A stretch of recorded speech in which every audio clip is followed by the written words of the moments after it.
J'ai beaucoup trop de choses à faire, il s'est passé beaucoup trop de choses.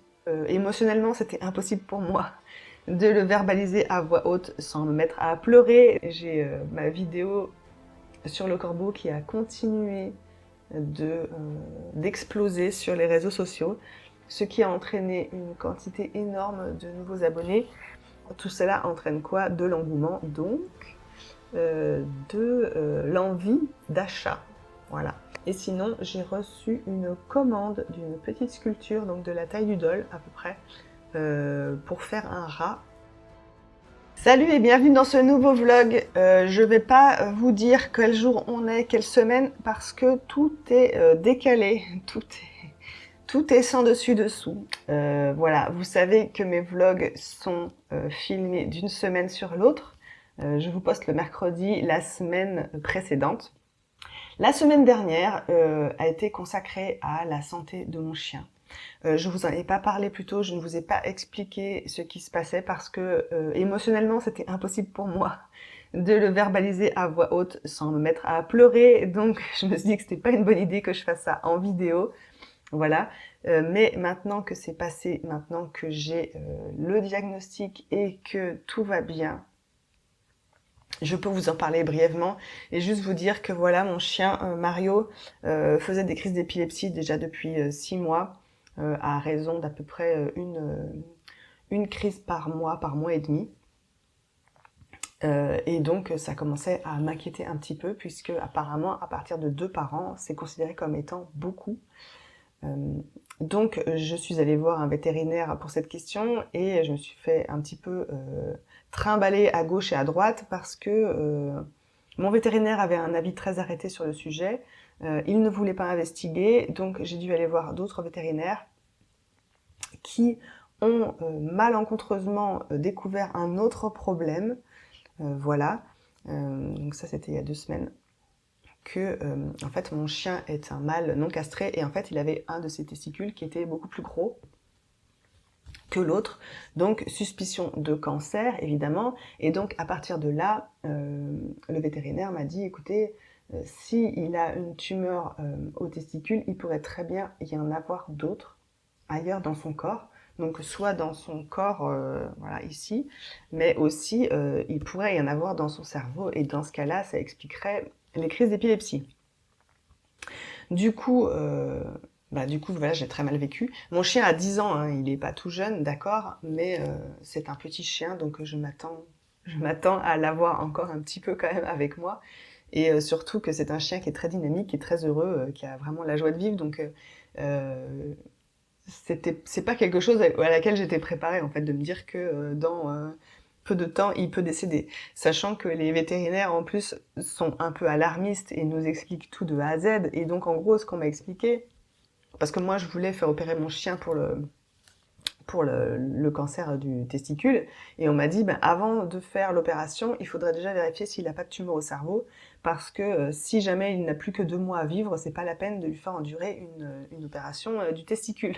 Donc c'est le genre de choses qui, bah voilà, qui nous marque, parce que du coup, nous, on entend 2 mois de vie. Je vous assure, on n'est pas préparé à ça. Hein. Donc voilà, ça a été un petit peu rude psychologiquement pour moi, parce que ça m'a vraiment chamboulé profondément. Et surtout, il fallait faire énormément d'examens pour pouvoir éliminer tout ça. Et ça m'a pris beaucoup de temps. Voilà, j'ai consacré 2 jours entiers la semaine dernière aux examens, parce que ce sont des examens, il faut venir le matin et venir chercher l'animal le soir. Sauf que c'est des examens qui ne se passent pas à côté de chez moi. Il faut faire de la route et donc rester sur place. Voilà, donc du coup, il a fait tous les examens qu'il fallait faire, échographie, bilan sanguin et IRM du cerveau, ponction du liquide cérébral, je sais pas quoi. Voilà, il a fait tous ces examens-là qui sont revenus tous négatifs. Mon chien n'a absolument rien d'autre qu'une épilepsie et un nodule au testicule. Donc, dans tous les cas, il va falloir l'opérer pour lui enlever ça et puis faire des analyses pour vérifier si c'est un cancer. Mais apparemment, dans une grande majorité des cas, les cancers au testicule pour les chiens sont bénins. Donc, en gros, on le castre et le problème est terminé. Voilà. Voilà, maintenant il reste plus qu'une chose, c'est l'épilepsie. Donc il est épileptique, malgré le fait que ce soit déclaré après ses 8 ans. Apparemment c'est très rare, et c'est pour ça que les autres vétérinaires ne voulaient pas croire qu'il était épileptique. Parce que en général les chiens épileptiques le sont depuis qu'ils sont petits, et c'était pas le cas de mon chien. Voilà. Donc maintenant je sais que j'ai un chien épileptique, il a un traitement. C'est un petit peu contraignant parce qu'il faut lui donner des cachets tous les jours de sa vie, matin et soir. Donc il faut pas oublier. En plus c'est très strict, c'est toutes les 12 heures. Donc j'ai mis des alarmes sur mon téléphone, etc. On s'est un tout petit peu organisé. Parce que forcément un chien qui fait des crises d'épilepsie c'est un peu contraignant parce qu'il faut pas qu'il tombe, donc il faut faire attention aux hauteurs des choses sur lesquelles il peut monter. Derrière moi il monte pas tout seul, je le rappelle. Et puis surtout nous notre handicap c'est que quand il fait des crises d'épilepsie il se fait pipi dessus, donc il a fallu trouver des solutions. Donc j'ai acheté des couches, mais sauf qu'il était pas à l'aise parce que ça les comprime beaucoup en fait au niveau de l'abdomen. Donc je lui ai fabriqué un pyjama conçu exprès pour lui, à ses mesures. J'ai cousu une couche à l'intérieur pour qu'il soit au maximum confortable. C'est une couche lavable, mais que ça l'englobe pas complètement pour quand même qu'il puisse bouger et qu'il puisse dormir en paix. Les crises se produisent que la nuit, donc du coup je peux lui mettre ça la nuit, mais le jour il est tranquille et il fait sa vie. Il n'a pas de contraintes de vêtements toute la journée, ni de couches toute la journée, heureusement. Mais normalement, le traitement devrait faire en sorte d'espacer ou peut-être d'arrêter les crises. C'est pas sûr que ça arrête les crises à 100%, mais en tout cas, ça peut les espacer et faire en sorte qu'il en ait moins. Après, ce qu'on m'a expliqué, c'est que les crises d'épilepsie n'abîment absolument pas le cerveau. Donc, il n'y a aucun risque qu'il y ait de la souffrance cérébrale ou une déclinaison en fait, de son état de santé, etc. Donc voilà, on nous a beaucoup rassurés là-dessus, sur tout ça. Donc je suis ultra soulagée. Je vous en parle parce que c'est très important pour moi. Ça fait partie de ma vie, c'est pas une anecdote pour moi. Mon chien, c'est vraiment une priorité totale dans ma vie.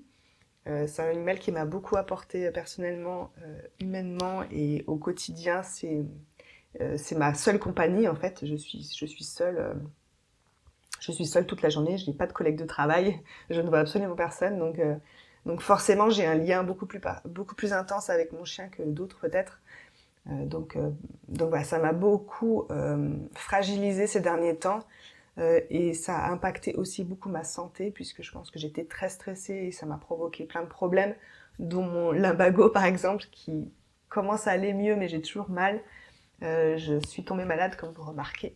J'ai un petit peu un chat dans la gorge et j'ai toujours mon problème à l'épaule qui s'avère peut-être être une capsulite, donc c'est quelque chose sur lequel on ne peut rien faire qu'attendre et peut-être prendre un peu des anti-inflammatoires, mais en gros j'ai beaucoup de problèmes physiques et je pense que la plupart sont liés à mes émotions et à mes problèmes de la vie quotidienne. Je pense que je somatise beaucoup et donc tout ça pour dire que ça influe sur mon travail en fait, tous ces problèmes ça influe sur mon travail.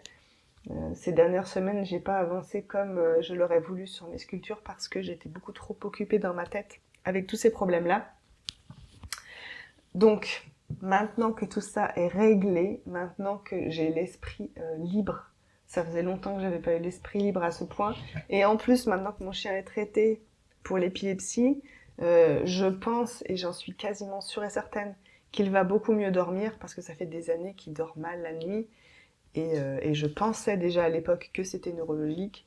Je pense que c'est lié à son épilepsie et donc je suis persuadée que le traitement va nous aider tous, lui et moi, à mieux dormir. Et donc ça aussi, je pense que c'est important pour ma santé.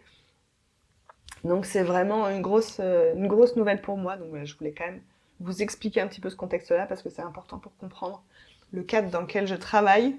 Maintenant que cela est dit, je vais continuer d'avancer sur le suricate, mais j'ai d'autres nouvelles à vous annoncer, puisque la semaine dernière, malgré tous mes problèmes personnels, j'ai ma vidéo sur le corbeau qui a continué d'exploser sur les réseaux sociaux, ce qui a entraîné une quantité énorme de nouveaux abonnés, et je pense par là même beaucoup de gens sont allés visiter mon site internet, donc tout le travail que j'ai fait jusqu'à maintenant porte ses fruits, mine de rien. Donc j'ai pas mal de gens qui se sont abonnés à ma newsletter, qui se sont abonnés à mon accès collectionneur que j'ai créé il y a pas longtemps.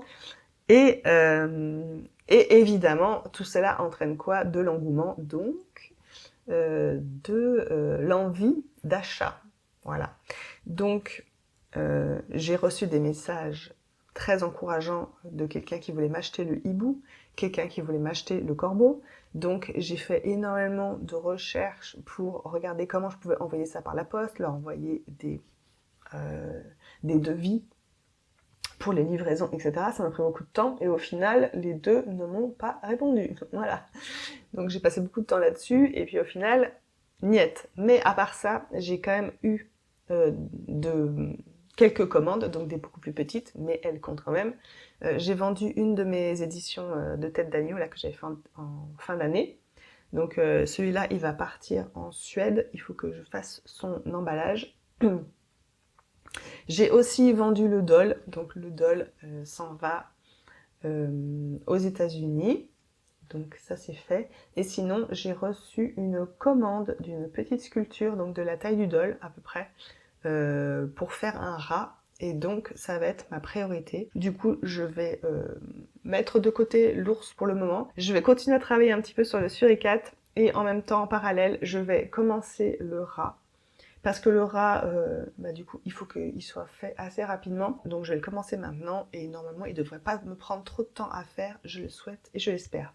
Mais là, ma priorité absolue pour aujourd'hui, c'est de préparer les colis, donc les envois de mes deux sculptures. Ce serait bien, ça pouvait partir aujourd'hui. Ça partira pas aujourd'hui à la poste parce qu'il est 11h15 et je crois que les colis partent à midi. Donc c'est mort pour aujourd'hui. Mais au moins s'ils sont prêts, je peux les poster et ils seront sur le départ demain. Je ne sais pas si les personnes intéressées pour m'acheter le hibou et le corbeau vont m'écrire de nouveau. Mais c'est vrai que c'est très frustrant quand des gens prennent la peine de vous écrire et de vous dire « je suis intéressée, je voudrais connaître le prix », on leur donne le prix, ils disent « ok, voici mon adresse, combien pour la livraison ?» On leur fait tout un devis pour la livraison et là on n'a plus de réponse. Je veux dire, s'ils sont pas sûrs, ils pourraient le dire dès le début et pas me faire perdre mon temps. Mais bon. Donc je sais pas s'ils vont me répondre ou si ça restera à lettre morte et qu'il faut passer à autre chose. Mais en tout cas, c'est quand même positif d'avoir des gens qui viennent et qui me demandent mes prix et qui s'intéressent parce que ça veut dire que mon travail plaît et que potentiellement je finirai par trouver des acheteurs pour ces sculptures. Donc c'est ça qui compte le plus et je suis tellement heureuse que le corbeau ait plu autant que ça. C'est la première fois que j'ai autant d'engouement, surtout en termes de commentaires, puisque je reçois des commentaires dithyrambiques et longs, des gens qui prennent le temps d'écrire de longs messages pour me féliciter, pour me remercier et pour me dire qu'ils aiment ce que je fais. Donc ça, il n'y a pas de mots pour décrire ce que ça fait ressentir. C'est vraiment fort parce que derrière cette sculpture, il y a vraiment un message important pour moi et donc je suis d'autant plus contente de me dire que en plus c'est un choix de sculpture qui plaît pas à tout le monde. C'est pas comme si je faisais des trucs mignons qui peuvent plaire à une majorité. Ce que je fais cible vraiment peu de gens en fait. Voilà, je fais pas du mainstream, je fais pas des trucs qui plaisent à tout le monde. Donc c'est d'autant plus génial quand il y a une grosse quantité de gens qui apprécient et qui comprennent le message qu'il y a derrière. Ça a d'autant plus de portée pour moi, quoi, parce que je sais que c'est pas si facile d'avoir ce type de réponse par rapport au sujet, quoi. Voilà. Donc voilà, tout ça pour dire que je suis très heureuse de tout ce qui s'est passé, de tout ce qui se passe actuellement sur les réseaux sociaux. C'est une grande aide pour moi. Vraiment psychologiquement, c'est ultra important de recevoir ce type d'aide parce que je le dis peut-être pas assez, mais moi, je ne vis que de ça. Je n'ai pas un parachute derrière pour me retenir.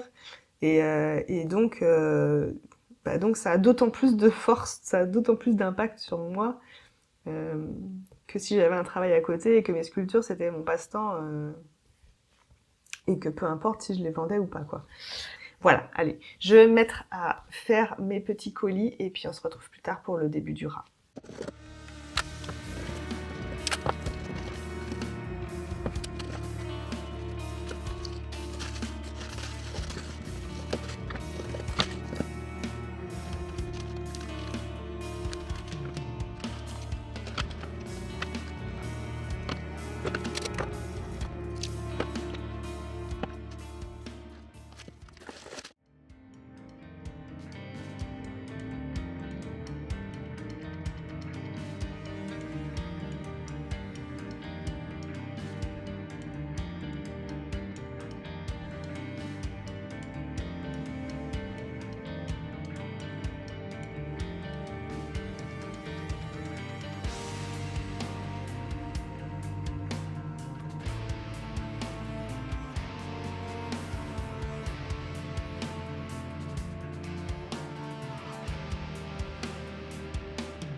On est le lundi 13 avril et j'ai beaucoup trop de choses.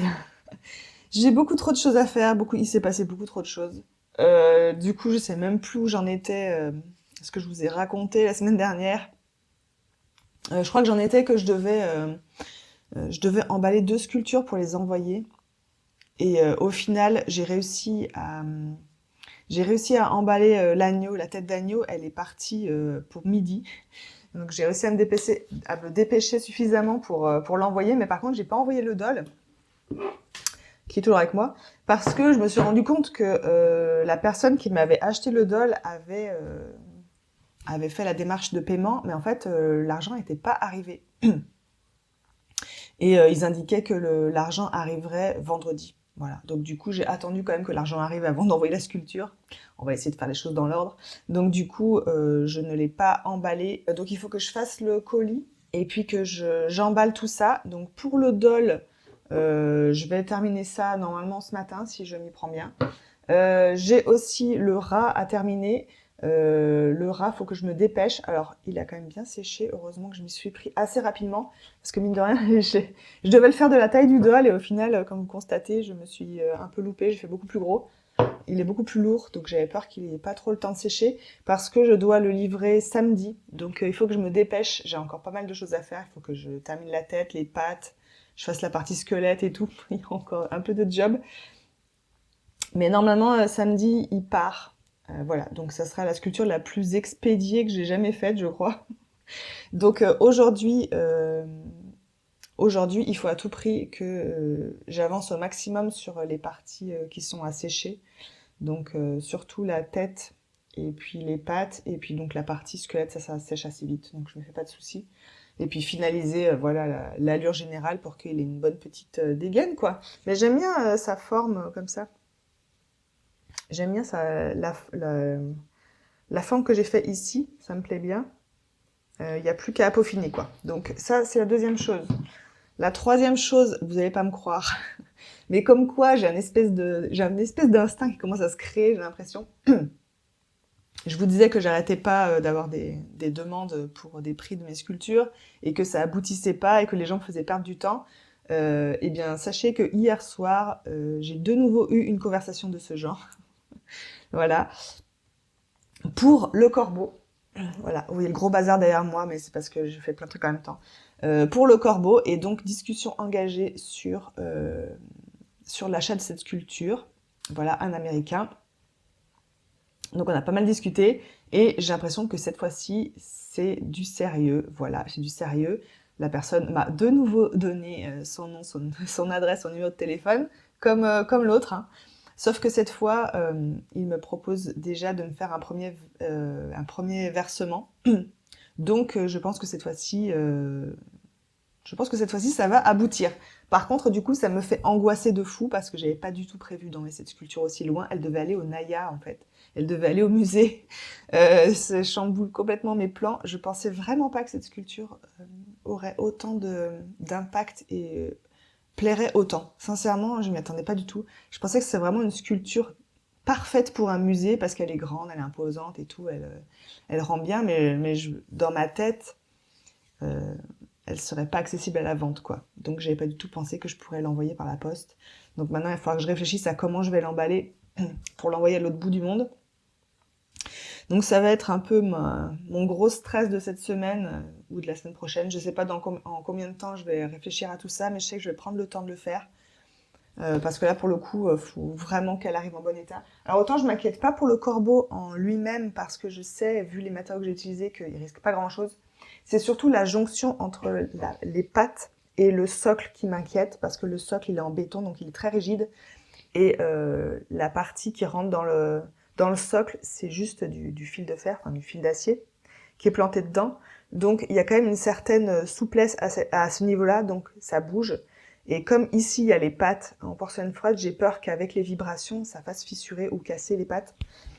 Donc je vais voir ce que je peux faire pour ça. Je vais voir comment je peux arranger ce problème si j'y arrive. Voilà, ça fait partie de mes gros sujets, mais du coup, c'est quand même une super bonne nouvelle. Je suis tellement contente.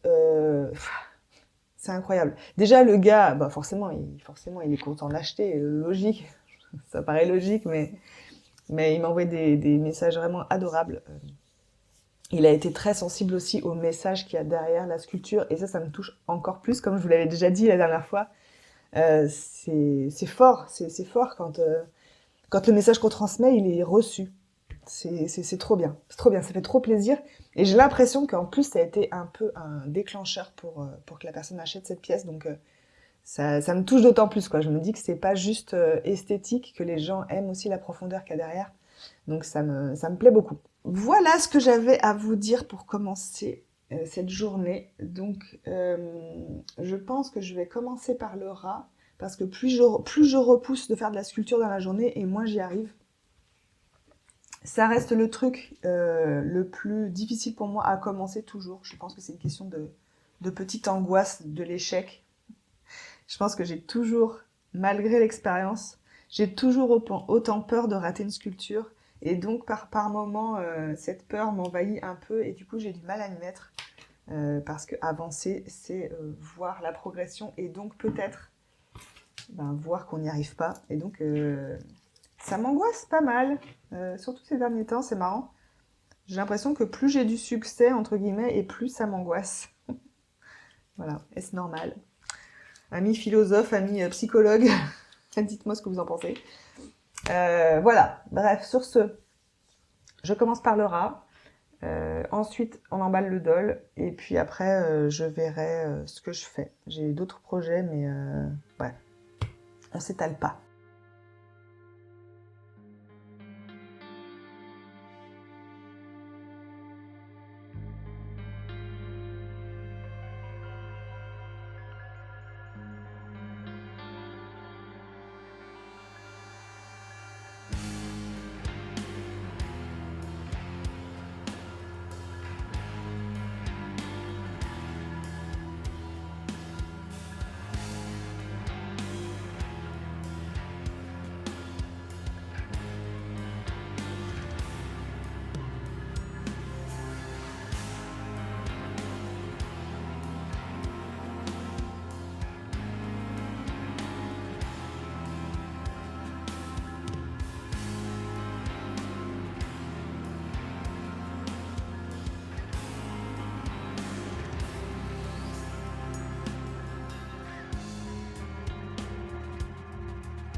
On est le mardi 14 avril et hier, j'ai tellement perdu de temps.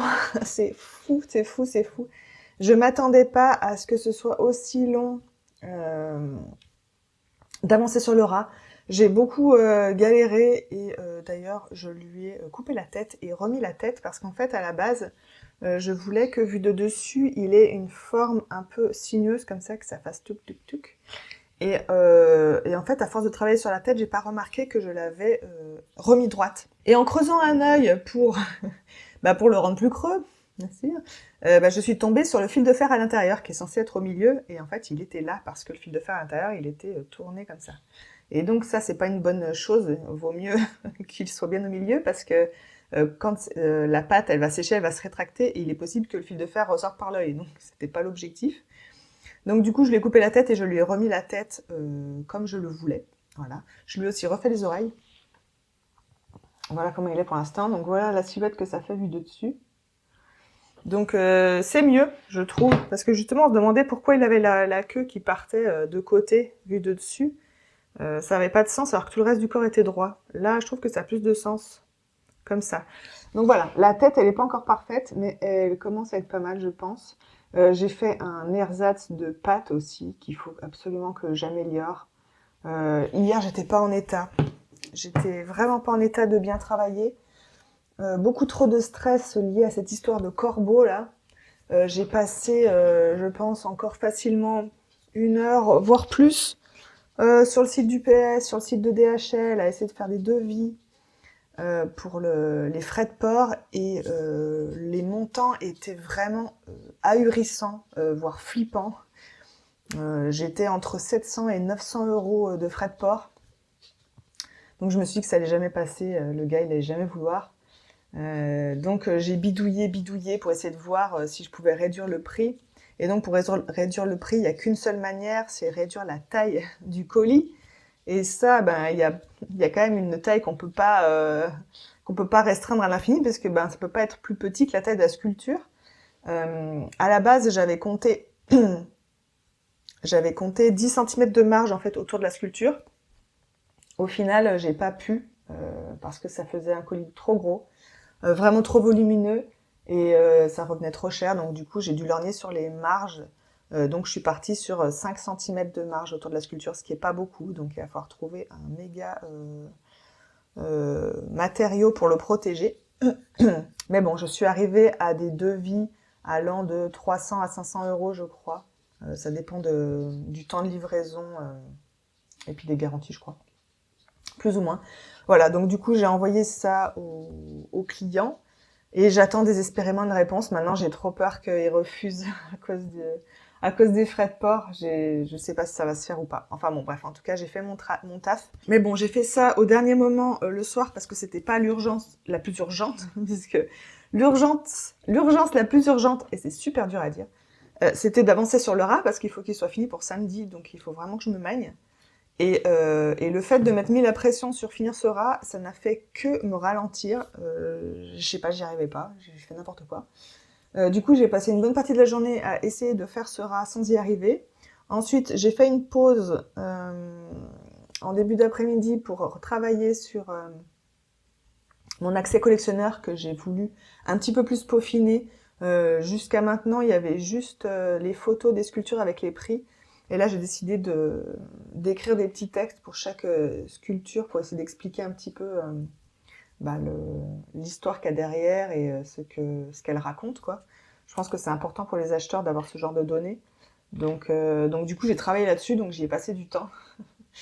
J'y ai passé du temps parce que je pense que c'est important et parce que forcément, j'y reviens parce que j'ai des inscriptions, pas tous les jours, mais j'ai des inscriptions régulièrement. Donc à chaque fois que j'ai des nouvelles inscriptions, je me dis faut que j'améliore, faut que je fasse mieux. Donc du coup, et puis mettre à jour les informations, les sculptures disponibles et tout ça. Donc du coup, je me suis occupée de ça. Je me suis dit que ça allait me détendre parce que j'étais beaucoup trop stressée à cause du rat. Donc je me suis dit que ça allait me détendre. Et puis je me suis gardé le devis de frais de port pour la fin de journée, ce qui était vraiment pas une bonne idée parce qu'à la fin de la journée, j'en pouvais plus, j'étais fatiguée, j'étais énervée, c'était vraiment pas le moment pour faire ça. Mais bon, ce matin, j'ai terminé d'emballer le doll et de l'envoyer par la poste. Donc ça c'est fait, je suis à jour dans mes envois de sculptures, je suis à jour dans les factures, dans les trucs de douane, tous les papiers que j'ai dû faire. J'ai tout fait là aujourd'hui. Donc on repart sur des bases un peu moins stressantes. Donc là, je vais me remettre un petit peu au rat.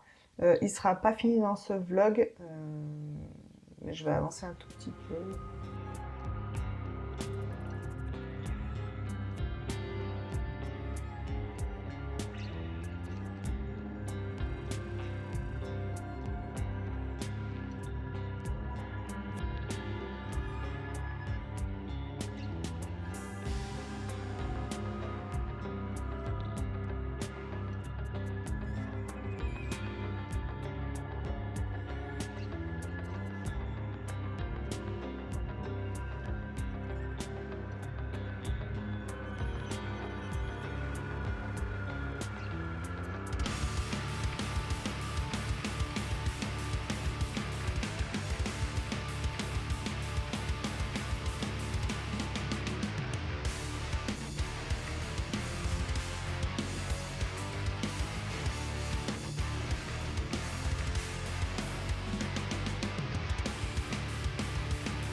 Voilà, ce sera tout pour ce vlog. Merci de l'avoir suivi. Merci beaucoup d'avoir pris des nouvelles de Mario. Vraiment, ça me touche beaucoup. J'espère que de votre côté, tout le monde va bien dans votre maison, que vous traversez pas des moments difficiles. Je sais que c'est voilà, qu'on en vit tous tout le temps, mais c'est vrai qu'il y a des moments où les soucis s'enchaînent beaucoup, beaucoup trop, et qu'on n'est pas toujours assez fort pour les surmonter. Donc j'espère que pour vous, ça va, en tout cas. La semaine prochaine, on finit le rat et j'espère qu'on finit le suricate parce qu'il y en a marre, il faut que ça avance. Là, j'ai envie de faire d'autres sculptures. En plus, j'essaie de vous en parler la semaine prochaine. J'ai trop d'idées, j'ai pas assez de temps. Voilà, merci d'avoir suivi ce vlog et à la semaine prochaine. Allez, salut!